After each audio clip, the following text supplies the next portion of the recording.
नमस्कार। तो स्वागत है आपका अपने चैनल कुसुम आंगनवाड़ी वर्कर में। और आज की वीडियो में हम जानेंगे कि आंगनवाड़ी कार्यकर्ता प्रधानमंत्री मातृ वंदना योजना का आवेदन अपने मोबाइल से कैसे भरें। तो वीडियो को लास्ट तक जरूर देखिएगा और वीडियो पसंद आए तो लाइक और शेयर जरूर करिएगा और चैनल को सब्सक्राइब करिएगा।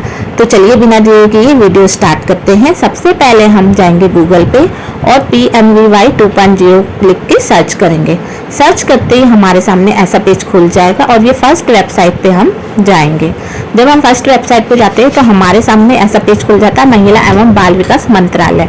तो आप यहाँ पे देखिए कि आपको यहाँ पे एक ऑप्शन लॉगिन दिखाई दे रहा है, तो हम यहाँ से करेंगे लॉगिन। तो जैसे हम लॉगिन करेंगे हमारे सामने ऐसा पेज खुल जाएगा। देखिए PMVY और सिटीजन लॉगिन। तो सिटीजन लॉगिन आम लोगों के लिए है, जो भी लाभार्थी है उसके घर वाले जो है वो फॉर्म भर सकते हैं या खुद से भी भर सकती है।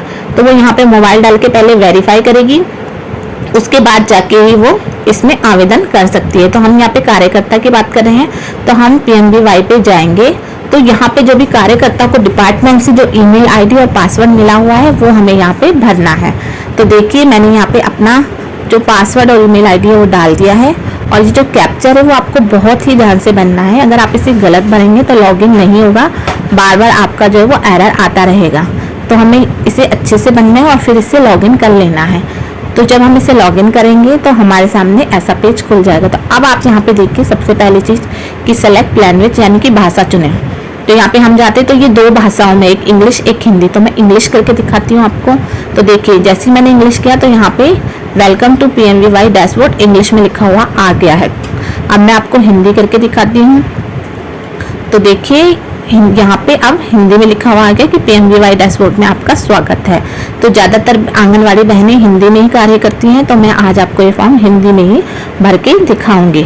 तो आप यहाँ पे देखिए आपको यह साइड में 3 लाइन दिखाई दे रही है, तो हमें इस पर क्लिक करना है। जब हम इस पर क्लिक करेंगे, पहला ऑप्शन होम है, दूसरा है डाटा एंट्री। तो हमें यहाँ पे डाटा एंट्री करनी है, तो हम इस पर क्लिक करेंगे। इसके बाद फर्स्ट ऑप्शन आपका आएगा बेनिफिशियरी रजिस्ट्रेशन। तो यहीं से हमारा फॉर्म खुलेगा, हम इस पर क्लिक करेंगे और जब हम इस पर क्लिक करते हैं तो हमारे सामने ऐसा पेज खुल जाता है, यानी कि पूरा फॉर्मेट खुल गया है PMVY के फॉर्म का। तो देखिए लाभार्थी पंजीकरण, तो हमें यहाँ पे करना है लाभार्थी का पंजीकरण। व्यक्तिगत प्रोफाइल, क्या लाभार्थी केंद्र सरकार, राज्य सरकार या PSW का कर्मचारी है, तो यहाँ पे हमें नहीं ही रहने देना है, क्योंकि अगर वो सरकारी कर्मचारी होगा तो उसे लाभ नहीं मिलेगा। तो हमें यहाँ पे नहीं को ही चुनना है। आवेदक के लिए पहला बच्चा है या दूसरी बालिका है, तो आप ये ध्यान रखें कि हमें हमेशा आगे ही टिक करना है। पहला बच्चा है तो पहले बच्चे के आगे करेंगे, और अगर हम दूसरी बालिका का फॉर्म भर रहे हैं तो दूसरी बालिका के आगे टिक करेंगे। तो मैं यहाँ पे दूसरी बालिका का फॉर्म भर रही हूँ। अब देखिए जीवित बच्चों की संख्या, अब मैं यहाँ पे इसे ओपन करूंगी तो आप देखेंगे जब दूसरी बच्ची का भर रही हूँ तो यहाँ पे 2 बच्चे हुए जीवित, तो मैं यहाँ पे 2 सिलेक्ट करूंगी। अगर आप पहले बच्चे का कर रहे हैं, बच्चा हो गया तो 1 करेंगे, नहीं हुआ तो 0 करेंगे। तो लाभार्थी के पास आधार कार्ड है, वहाँ पे आपका यस ही रहेगा। उसके बाद आपको लाभार्थी का नाम भरना है और फिर आपको यहाँ पे उसका आधार कार्ड नंबर डालना है। आधार कार्ड नंबर जो है वो आप बिल्कुल ही ठीक डालना है, क्योंकि अभी जो है वो सर्च होगा। अगर आपका आधार कार्ड ठीक होगा तो आपका मैसेज आ जाएगा। तो देखिए जैसे हमने आधार कार्ड डाला तो देखिए यहाँ पे मैसेज आ गया है, इसका मतलब आधार कार्ड बिल्कुल ठीक है। हम ओके करेंगे और आगे का फॉर्मेट भरेंगे। अब आ गई जन्म की तारीख यानी कि डेट ऑफ बर्थ। सबसे पहले हमें ईयर सेलेक्ट करना है, साल, उसके बाद मंथ और उसके बाद डेट। तो यहाँ पे हम ईयर पे जाएंगे तो यहाँ पे सारे खुल जाते हैं। तो जिस भी साल की है महिला उसको आप चुनेंगे, फिर उस महीने को चुनेंगे और उसकी तारीख को चुनेंगे। उसके बाद आ गए दस्तावेज। तो यहाँ पे कई प्रकार के दस्तावेज दे रखे। देखिए पहला है 8 लाख से कम इनकम होनी चाहिए फैमिली की, दूसरा है मुगरेरा जॉब कार्ड होना चाहिए, तीसरा है किसान कार्ड जो होता है, फिर है ईश्वरनी कार्ड और फिर है आपका आयुष्मान भारत यानी कि आभा ID। उसके बाद है आपका BPL कार्ड जो पीले कलर का होता है, या जो महिला है वो 40% अगर डिसेबल है, दिव्यांग है, तो वो भी फॉर्म भर सकती है। और आप देखिए कि यहाँ पे बहनों को भी जो है इसका लाभ दिया गया है। अगर गर्भवती महिला आंगनवाड़ी वर्कर है, हेल्पर है, आशा है, तो वो भी भर सकती है। इनमें से कोई एक दस्तावेज आपका चलेगा। तो यहाँ पे मैंने ईश्वरनी कार्ड को सिलेक्ट कर लिया है, मेरे पास वही है। और फिर जो उसकी पहचान संख्या होगी वो हम डाल देंगे। अगर आप आयुष्मान भारत कार्ड डालते तो उसकी ID डालिए। जो भी आपके पास दस्तावेज है जो आप सिलेक्ट करेंगे उसकी ID आप बहुत ही ध्यान से डालेंगे। उसके बाद चूज फाइल, यहाँ पे हमें उसकी जो है फाइल भी अपडेट करनी है जो हम दस्तावेज डालते हैं। तो एक ऑप्शन है आपका कैमरा, तो कैमरा से आप डायरेक्ट फोटो खींच सकते हैं। और दूसरा ऑप्शन है आपका, उसी पे जाके करेंगे क्लिक चूज फाइल पे, फाइल। तो यहाँ पे फाइल खोलेंगे हम, तो आप देखेंगे हमारा ऐसा खुलेगा। हम पहले से ही फोटो खींच के रख लेंगे और यहाँ से उसे सिलेक्ट करेंगे। और आपको ये बात ध्यान देखिए, यहाँ पे मैंने फोटो सिलेक्ट करी और ऊपर सिलेक्ट लिखा, उस पर क्लिक करा, तो जो मेरी फाइल है वो मेरी अपलोड होगी वहाँ पे। और ये जो फोटो है वो आपकी 1 MB से कम होनी चाहिए, नहीं तो आपके आगे नहीं जाएगी। देखिए यहाँ पे फोटो सिलेक्ट हो चुकी है। अब इसके बाद है महत्वपूर्ण तिथि, MCP कार्ड विवरण, MCTS या RCH ID। तो आप सभी लोगों को पता है कि यहाँ पे RCH ID जो है वो बहुत ही महत्वपूर्ण है, वो होना बहुत ज़रूरी है। तो यहाँ पे हम RCH ID डाल देंगे, जो भी महिला है उसकी, वो भी आपको बहुत ही अच्छे से डालनी है क्योंकि सब कुछ जो है वो आपका सर्च होगा यहाँ पे। और आईडी डालने के बाद MCP कार्ड पंजीकरण, यानी कि उसका पंजीकरण कब हुआ है कार्ड में, तो यहाँ पे हम उसकी डेट मंथ सिलेक्ट कर लेंगे। तो देखिए मैं यहाँ पे सिलेक्ट कर रही हूँ। उसके बाद मेरा आ जाता है अंतिम महामारी यानी कि LMP डेट। तो पहले हमें MCP कार्ड की जो रजिस्ट्रेशन डेट है वो डालनी है, उसके बाद हमें डालनी है अंतिम महामारी यानी कि LMP की डेट। तो ये सब हमें बहुत ही अच्छे से भरना है। अगर हम यहाँ पे गलत भरेंगे तो वो आपका लेगा ही नहीं। अभी मैं आपको वो भी दिखाती हूँ। देखिए मैंने LMP डेट यहाँ पे भर ली, गलत भरी है, तो देखिए मैसेज आ गया है कि जो आपकी डेट है वो गलत है, आपकी जो है 1 जून होनी चाहिए। तो अब मैं यहाँ पे सही डेट भर लेती हूँ, वो मैंने आपको दिखाने के लिए करी थी कि अगर आप गलत भरते हैं तो आपका फॉर्म आगे फिल नहीं होगा। तो इसलिए आपको बिल्कुल ठीक जो डेट है वो डालनी है, तभी आपका फॉर्म अच्छे से भरा जाएगा। तो यहाँ पे मैंने देखिए MCP कार्ड रजिस्ट्रेशन डेट डाल ली है और अब मैं यहाँ पे डालती हूँ LMP डेट। तो आप भी इसी तरीके से जो है अपना फॉर्मेट भर लेंगे। अब उसके बाद आ गया प्रसव पूर्व जांच यानी कि ANC चेकअप। जब गर्भवती महिला डिलीवरी से पहले जो चेकअप कराती है उसे ANC चेकअप कहते हैं, उसकी डेट हमें यहाँ पे डाल लेनी है। अब देखिए मैंने यहाँ पे जो है RCH ID भी डाल ली है, पंजीकरण तिथि भी डाल दी है MCP कार्ड की, LMP डेट भी डाल ली है और ANC तारीख भी डाल ली है। आपको बहुत अच्छे से चेक। इसके बाद है इस गर्भ में नहीं, इसके बाद क्या बच्चा पैदा हुआ, तो यहाँ पे यस है, पहले से ही सिलेक्ट हो रखा है क्योंकि मैंने 2 बच्चे दिखा रखे हैं, तो यहाँ पे हाँ आएगा। अब है बच्चे की जन्म की वास्तविक तिथि, यहाँ पे हमें उसकी जो है वो डेट ऑफ बर्थ भर लेनी है जब बच्चा पैदा हुआ है। इसके बाद इस गर्भावस्था में पैदा हुए बच्चों की संख्या, अगर बाई चांस लेडीज़ के ट्विंस होते हैं, किसी किसी के 3 बच्चे भी होते हैं, इसके बाद बच्चे के जन्म का स्थान। तो देखिए यहाँ पे हम पहले सिलेक्ट करेंगे कि उसको जो है 1 बच्चा हुआ है, 2 बच्चा हुआ है या 3 हुए या 4 हुए, तो यहाँ से हम सिलेक्ट कर लेंगे।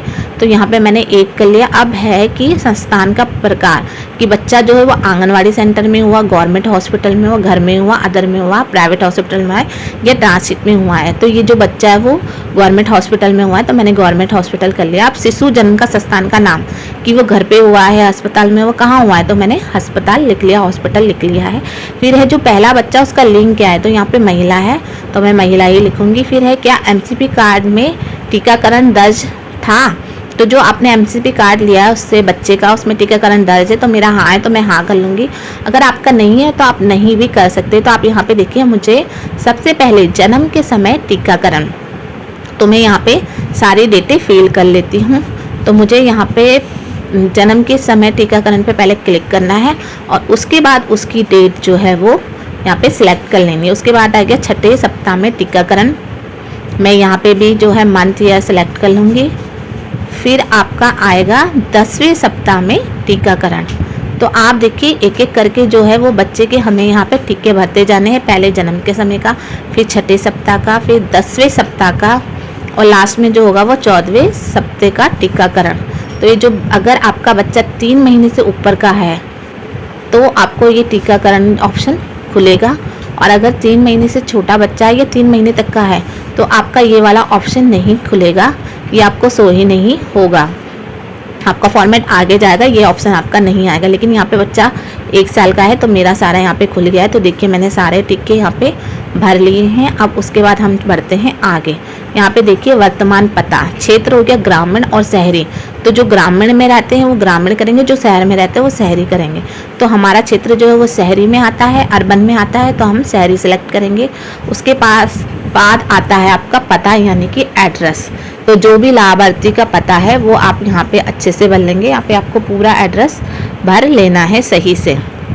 और ये ज़रूरी नहीं है कि अगर आप फॉर्म हिंदी में भर रहे हैं तो आप जो ये एड्रेस वगैरह वो हिंदी में भरें, आप यहाँ पे इंग्लिश में भी उसे भर सकते हैं। तो देखिए मैंने यहाँ पे एड्रेस डाल दिया। उसके बाद आप यहाँ पे देखिए आ रहा है राज्य। तो जो ये राज्य लिखा हुआ आ रहा है और जिला लिखा हुआ आ रहा है ये आपका पहले से ही सिलेक्ट है। देखिए आप यहाँ पे देख सकते हैं कि ग्रे से आ रहा है यानी कि ये हाइड हो रखा है, इसको हम चेंज नहीं कर सकते हैं। जो भी आप अपनी आईडी से खोलेंगे उसके हिसाब से ये आपका राज्य और जिला जो है वो पहले से ही फिल होगा। अब आ रहा शहरी स्थानीय निकाय, तो साउथ दिल्ली म्यूनसिपल कॉर्पोरेशन है वो हम यहाँ पे कर लेंगे। उसके बाद आएगा वार्ड कि हम कौन से वार्ड के हैं। तो देखिए यहाँ पे सबके नाम आ रहे हैं, तो हम देवली वार्ड के हैं तो हम देवली भर लेंगे। फिर यहाँ पे आ गया पिन कोड, तो हमें अपने क्षेत्र का जो है वो पिन कोड यहाँ पे भर लेना है। उसके बाद फील्ड कार्यकर्ता चुने, तो वो भी पहले से ही यहाँ पे आपका आएगा, जो भी आपकी आईडी है वो आएगी। फिर आ गया खाता विवरण, एक है बैंक और एक है डाकघर। तो मेरे लाभार्थी का बैंक है तो मैं बैंक डालूंगी। और आप यहाँ पे देखिए कि सबसे पहले आईएफएससी कोड है। जब मैं आईएफएससी कोड यहाँ पे भरूंगी तो शाखा का नाम और बैंक का नाम जो है वो खुद ब खुद यहाँ पे शो हो जाएगा सर्च करने पे। तो देखिए मैं आपको यहाँ पे भर के दिखा रही हूँ। आईएफएससी कोड मैंने यहाँ पे डाला और जब मैं शाखा नाम पर क्लिक करूँगी तो यहाँ पे खुद ब खुद जो है वो बैंक का नाम आ जाएगा और शाखा का नाम आ जाएगा। बट आईएफएससी कोड आपको सही से भरना है। देखिए यहाँ पे शाखा का नाम भी आ गया निठारी दिल्ली और बैंक का नाम भी आ गया है IDBI बैंक LTD। अब लास्ट में आपका आता है खाता संख्या यानी कि अकाउंट नंबर। तो आपको जो है अकाउंट नंबर बहुत ही ध्यान से भरना है क्योंकि अकाउंट नंबर बिल्कुल गलत नहीं होना चाहिए। तो चलिए मैं यहाँ पे अकाउंट नंबर भर लेती हूँ। और जब हम अकाउंट नंबर भर लेंगे तो आपको यहाँ पे नीचे ब्लू कलर का सबमिट लिखा हुआ दिखाई दे रहा है, तो हमें यहाँ से फॉर्म को सबमिट कर देना है। तो चलिए मैं यहाँ पे फॉर्म को सबमिट कर लेती हूँ। तो जो ये थोड़ा सा टाइम ले रही है शायद, देखिए अभी मैंने सबमिट कर दिया है और ये हो गया। देखिए लाभार्थी पंजीकरण यहाँ पे पूरी डिटेल आ गई है। तो मैं आपको लास्ट में दिखाती हूँ। देखिए लास्ट में आपका आ रहा है एडिट और सबमिट। अगर आप इसको अच्छे से चेक कर ले, कोई गलती है तो आप उसे अभी एडिट कर सकते हैं, नहीं तो वो बाद में नहीं होगी। लेकिन मेरा सारा डाटा ठीक है तो मैं इसे यहाँ से सबमिट कर लेती हूँ। मैंने इसे किया सबमिट और यहाँ पे मैसेज आ गया recorded has been added successfully, यानी कि जो फॉर्म है वो सक्सेसफुल हो चुका है, भर चुका है। तो इस तरीके से आप PNBY 2.0 में आवेदन कर सकते हैं लाभार्थी का।